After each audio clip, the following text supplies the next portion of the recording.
Hello students, welcome back to my channel. हम पढ़ रहे थे कम्युनिकेट विद कैम्ब्रिज। बुक थी आपकी क्लास 8 का chapter first, 3 questions bye Leo Tolstoy. Okay, तो हमने पढ़ लिया था कि जब जो बियर्ड मैन था वो रेस्ट कर रहा था और किंग भी रेस्ट कर रहा था। अब उनके बीच कुछ कन्वर्जेशन होगी। सो लेट्स सी क्या कन्वर्जेशन उनके बीच में होती है। ठीक है, ये आपका पार्ट 3 है इस चैप्टर का। पार्ट फर्स्ट और सेकंड आप देख लेना। मैंने प्लेलिस्ट बनाई हुई है क्लास 8 इंग्लिश के नाम से। Let's start. और बुक भी आप अपने सामने ज़रूर रखिएगा। Okay, forgive me said the bearded man in a weak voice when he saw the king was awake and was looking at him। ठीक है, कौन है बियर्ड मैन जिसको चोट लगी थी? और अच्छे से आपको अगर क्लियर करना है तो आप मेरी प्रीवियस वीडियो पार्ट 2 ज़रूर देखिएगा। मुझे छोड़ दो, किसने बोला? बियर्ड मैन ने बोला, बहुत ज़्यादा वीक वॉइस में। किसको बोला? किंग को बोला। जब उसने ये देखा कि जो किंग है वो उठ चुका है, मतलब उसने किंग को देखा कि किंग उठ चुका है और उसने कहा कि मुझे छोड़ दो। बियर्ड मैन ने, I do not know you and I have nothing to forgive you said the king. मैं तुम्हें जानता नहीं हूँ और ऐसा कुछ भी नहीं है जिससे मैं तुम्हें फॉरगिव करूँ। मतलब तुमने ऐसा कुछ, मतलब ऐसा तो आपने कुछ किया नहीं है जो आपको फॉरगिव करूँ। तो आप मुझे क्यों कह रहे हो कि फॉरगिव कर दो मुझे, है ना, माफ़ कर दो मुझे? आप मुझे क्यों कह रहे हो? You do not no me but I know you. कौन कह रहा है ये लाइन? बियर्ड मैन कह रहा है कि आप मुझे नहीं जानते बट मैं तो आपको जानता हूँ। I am that enemy of yours who sought to revenge himself on you because you execute his brother and seized his property। मैं वही हूँ मैं उसी का भाई हूँ जिसे आपने लड़ाई में मारा था और मैं अब आप अपने भाई का बदला लेने आया था। I knew you had gone alone to see the hermit. मुझे पता था कि आप हर्मिट को, यानी हर्मिट से यानी संत से मिलने के लिए आए हैं, अकेले आए हैं, ये भी मुझे पता था। And I resolve to kill you on your way back. और मतलब बेसिकली मैंने डिसाइड किया था कि मैं आपको पीछे से मारूंगा, बट मैं छुप गया था वहाँ पे। वो एक गुफा में कहीं पे छुप गया था कि जिस दिन किंग वापस आएगा उस दिन मैं किंग को मार दूंगा। But the day pass and you did not return. ठीक है, बट दिन बीतते गए बीतते गए बीतते गए और आप आए ही नहीं। So I came out from my ambush to find you. तो मैं जहाँ पे छुपा था वहाँ से बाहर निकल के आपको ढूंढने के लिए आ गया कि why you are not coming. आप वापस क्यों नहीं आ रहे हो? Your body guard recognize me and bounded me. आपके बॉडी गार्ड ने, मतलब वही आपके सिपाहियों ने मुझे पहचान लिया कि मैं वही इंसान हूँ और मुझे चोट, मतलब मुझे मारा, तो मुझे वाउंडेड है, फिर मैं घायल हो गया। To that had you not dressed my wound I wish to kill you but you have saved my life. मैं यहाँ पे भाग भाग के फिर आया था, मैंने तो आपको मारने की कोशिश करी बट आपने मेरी लाइफ को सेव किया। Now if I live and if you wish it I will serve you all my life. अगर मैं अब जीता हूँ और आपकी इच्छा हो तो I will serve you all my life. मतलब वही कि मैं आपकी पूरी, अब जितनी मेरी ज़िंदगी बची होगी उतनी ज़िंदगी में मैं आपकी क्या करूँगा? सेवा करूँगा। मतलब वही आपके राज्य में जो भी हेल्प वगैरह जितनी मैं कर सकता हूँ मैं आपको सर्व करना चाहता हूँ। ठीक है।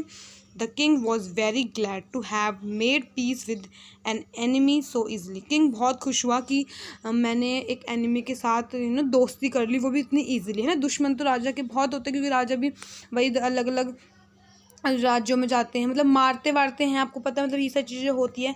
तो एनिमी के साथ इतनी जल्दी दोस्ती हो जाने में राजा भी बहुत ज़्यादा खुश था। And to have gained him for a friend. और एनिमी इतनी जल्दी, एनिमी और उसके बीच में वो हो गई, शांति भी हो गई। कैसी शांति हुई? फ्रेंड वाली शांति हुई, है ना। He not only forgave him but said he would send his man and his own physician to attend to him. उसने उसे माफ़ी नहीं किया बट उस would send his man and his own physician to attend to, खुद के personal doctor को भी भेजा साथ में उसके। The king then took leave of him and went out of the hut to look for the hermit. King ने उससे बात खत्म हुई, फिर वो बाहर आया, उसने देखा कि हर्मिट कहाँ है। बिकॉज क्यों ढूंढ रहा था हर्मिट को? बिकॉज उसे अपने 3 क्वेश्चंस का आंसर चाहिए था। Before going away, he wished once more to beg for an answer to the question he had asked। उसे लगा कि अब मैं अपने राज्य वापस चला जाता हूँ, है ना, क्योंकि एक दिन तो ऑलरेडी हो गया है और उसे लगा कि अब हर्मिट आंसर दे नहीं रहे हैं, तो चलिए मैं अपने घर ही चला जाता हूँ। लेकिन उसको यह था कि एक बार मैं लास्ट बार बोल ही दूंगा कि मुझे आंसर बता दो क्वेश्चंस का। The hermit was outside, hermit जो था संत थे वो भारी थे। ऑन हिज नीज, वो अपने घुटनों पे थे। Sowing seeds in the bed that had been dug the day before, वो क्या कर रहे थे, बीज बो रहे थे। कहाँ पे बीज बो रहे थे, जहाँ पे कल उसने ही डग किया था, खुदाई करी थी। ओके, यहाँ पे स्टार्ट करते हैं, यहाँ से है हम। इसके ऊपर ये रहा, यहाँ से पढ़ते हैं। The king approached him and said, for the last time I pray you to answer my questions wise man. King गया उसके पास और कहता है, मैं आपसे रिक्वेस्ट करता हूँ वाइस मैन, हे इंटेलिजेंट मैन, मुझे प्लीज़ क्वेश्चंस का आंसर बता दीजिए। You have already been answered said the hermit. अब देखिए हर्मिट क्या बोल रहे हैं, तुम्हें तो ऑलरेडी आंसर मिल ही चुके हैं। Still crouching on his thin legs and looking up at the king who stood, उठ गया था। What do you mean asked the king, इससे आपका क्या मतलब है कि मुझे मेरे क्वेश्चंस का आंसर मिल गया। कौन पूछता है, किंग पूछता है। Do you not see, replied the hermit, क्या तुमने देखा नहीं, क्या तुमने देखा नहीं। ये कौन बोलता है, हर्मिट बोलता है। किसको बोल रहा है, किंग को बोल रहा है। If you had not pitied my weakness yesterday and stayed to dig these beds for me, you would have gone back and got killed by that man. अगर तुम मुझे मतलब वही दया करके मेरी हेल्प कल नहीं करते, मुझे देखा तुमने कि मैं वीक हूँ और तुम मेरी हेल्प नहीं करते, तो क्या होता, कल ही तुम मर जाते। वो इंसान जो तुम्हारा वेट कर रहा था वहाँ पे, उसके हाथों कल तुम मर जाते। So the most important time was when you were digging the bed, सबसे ज़्यादा इंपॉर्टेंट टाइम कौन सा हुआ, वो टाइम हुआ जब तुम क्या कर रहे थे, खोद रहे थे। I was the most important man, और उस टाइम पे मोस्ट इम्पॉर्टेंट मैन कौन हुआ, मैं हुआ। And to do me good was your most important business, और जो तुम मेरे लिए एक भले का काम कर रहे थे वो उस टाइम पे तुम्हारा सबसे ज़्यादा इम्पॉर्टेंट क्या हुआ, बिजनेस हुआ। Afterwards the most important time was when you were attending to the man, ठीक है। और मोस्ट इम्पॉर्टेंट टाइम क्या कौन सा हुआ, जब तुम उस इंसान के, कौन से इंसान की बात कर रहे हैं यहाँ पे, बियर्ड मैन की। For if you have not bound his wounds he would have died without having made peace with you, ठीक है। और सबसे ज़्यादा इंपॉर्टेंट टाइम कौन सा हुआ, वो टाइम जब तुम उस इंसान के घाव को, कौन से इंसान के, बियर्ड मैन के घाव को जब तुम सही कर रहे थे, ठीक है, वो इंपॉर्टेंट टाइम था।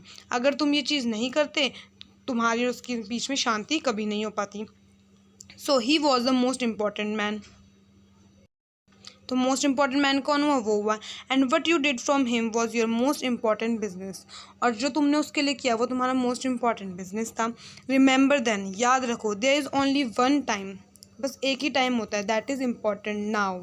मतलब क्या बोलना चाहते हैं कि कौन सा टाइम सबसे ज़्यादा इम्पॉर्टेंट होता है, ये बोलना चाहते हैं कौन सा टाइम सबसे इम्पॉर्टेंट है, सबसे इम्पॉर्टेंट टाइम होता है प्रेजेंट। और ये आपने बहुत बार सुना भी होगा, आपके टीचर्स ने भी आपको कई बार बताया होगा कि most important time is present, because past is gone, past चला गया है, फ्यूचर अभी आएगा, बट प्रेजेंट आपके हाथ में है। पास्ट जो बीत गया, देखिए आप उसको तो कभी चेंज कर नहीं सकते हैं, you can not change your past, जो बीत चुका है आप कभी उसको चेंज नहीं कर सकते, but you can change your future, you can change your future. And how you can change your future, by working on present. जब अगर आप प्रेजेंट में वर्क करेंगे with putting your all the efforts if you will put, then your future will flourish.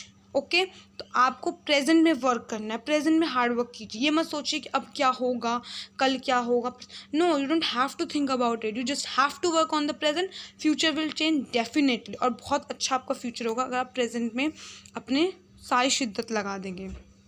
और देखिए आपके chapter में भी बोला है कि most important time is present, और मैं आपको इस चीज़ में इतना फोकस इसलिए कर रही हूँ बिकॉज बहुत बच्चे होते हैं, जो आधे बच्चे तो यही बैठे होते हैं सोचने में कि मैंने ये गलती कर दी, मैंने वो गलती कर दी। अपनी गलती से आपको सीखना है, you should have to learn from your mistake. आपको लर्न कीजिए अपनी मिस्टेक से, बट इसका मतलब ये नहीं कि बस बैठे दुखी बैठे हैं कि अरे मेरे से ये हो गया वो गया, नहीं, मूव फॉरवर्ड, आगे बढ़िए और प्रेजेंट में काम कीजिए, फ्यूचर आपका ज़रूर अच्छा होगा, ठीक है। चलिए आगे पढ़ते हैं। It is the most important time because it is the only time, देखिए यहाँ पे भी लिखा है वही इंपॉर्टेंट टाइम होता है when we have any power, हमारे पास पावर होती है, हमारे पास पावर है, हम काम कर सकते हैं, हम अपने पूरे एफर्ट्स लगा सकते हैं। Necessary person is the one with whom you are, for you do not whether you will ever have dealing with anyone else. मतलब जो सबसे इंपॉर्टेंट इंसान आपके लिए वो होता है जिसके साथ आप होते हैं, and you don't want to deal with anyone other than that particular person है। And the most important thing is to do the person good, because for that purpose alone were you sent in to his life. और most important thing क्या होती है, किसी इंसान के साथ भलाई करना, है ना, किसी इंसान का अच्छाई करना, इसी पर्पस से आपको इस दुनिया में भेजा गया। किसी इंसान का भले ही मेरी जो पर्सनल एडवाइस है कि आप किसी का अगर अच्छा नहीं कर सकते, पर करना आपको ज़रूर चाहिए, बट अगर आप नहीं करते हो किसी का अच्छा, तो किसी का आपको बुरा भी नहीं करना चाहिए, ठीक है। If you can not help someone, you don't have any right to hurt any person, you know. So ये सारी चीज़ें होती हैं, आपको हमेशा ध्यान रखनी है। सो होप सो आपको इस चैप्टर से बहुत सारी फ्यूचर एडवाइजेज भी मिली हूँ। अगर आपको किसी और टॉपिक्स पे कोई वीडियो चाहिए, आपका कोई टॉपिक ऐसा है जो आपको समझ नहीं आता है, या कोई भी किसी भी आपका क्लास का और किसी भी कोई भी क्लास का कोई भी चैप्टर हो सकता है, कोई भी कंसेप्ट हो सकता है, जो भी आपको समझ नहीं आता है, आप मुझे कमेंट करना। I will definitely make video on that topic. Thank you so much for visiting my channel.